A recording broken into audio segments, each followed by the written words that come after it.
Bonjour à toutes et à tous et bienvenue dans cette nouvelle édition du 17h10, le JT, animé et proposé par les militants du réseau wallon de lutte contre la pauvreté.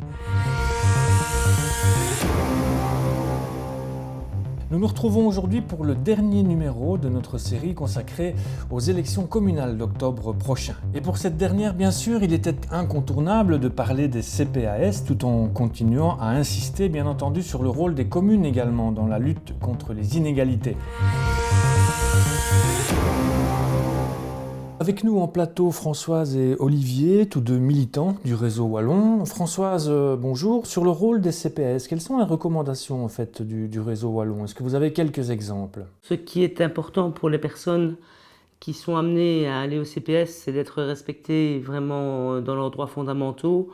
Je pense entre autres à la non-intrusion dans la vie privée avec les visites domiciliaires qui parfois se passent très mal pour les personnes. Et alors il y a aussi la reconnaissance d'un statut isolé dès que c'est possible par le CPS, c'est-à-dire par exemple pour un sans-abri qui dans certaines communes est encore considéré comme cohabitant, alors que le sans-abri par définition est isolé et qui doit être reconnu en tant qu'isolé.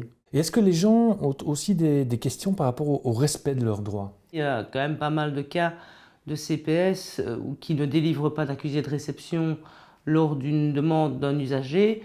Donc ce qui est très important au niveau des CPS, c'est qu'ils veillent vraiment à respecter la légalité.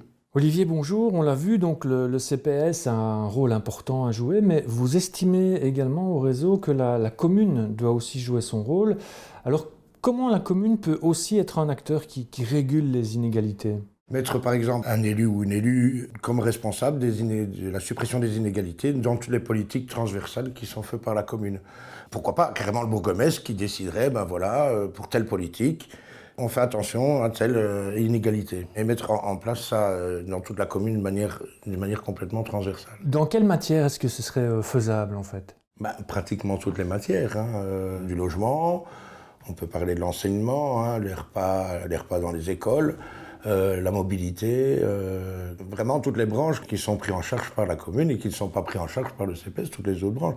Vu que c'est les élections provinciales aussi, à la province aussi, ils peuvent mettre ce même dispositif pour que les personnes puissent accéder plus facilement à leurs droits ou à ce qu'elles peuvent accéder en tout cas. Merci à vous deux. On va retrouver en conclusion Christine Mailly, secrétaire générale du réseau wallon. Christine que l'on retrouve en duplex depuis la Fédération des CPS wallons à Namur, à la sortie d'une réunion de travail.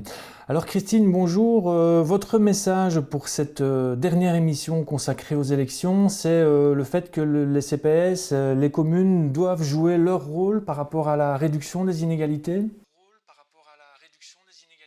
Bonjour, oui, effectivement. Donc on invite en tout cas au niveau du réseau wallon, et on l'a entendu à travers l'ensemble des témoignages des témoins du vécu militant, on invite tous les électeurs à lire les programmes électoraux en s'interrogeant sur les contenus en fonction de la réduction des inégalités. Est-ce que le programme proposé dans les communes, le programme proposé à partir des provinces dans les différents partis politiques intègre les populations les plus fragiles, les populations les plus vulnérables, les populations qui subissent la pauvreté dans leur politique du logement, de l'enseignement, de la petite enfance, etc.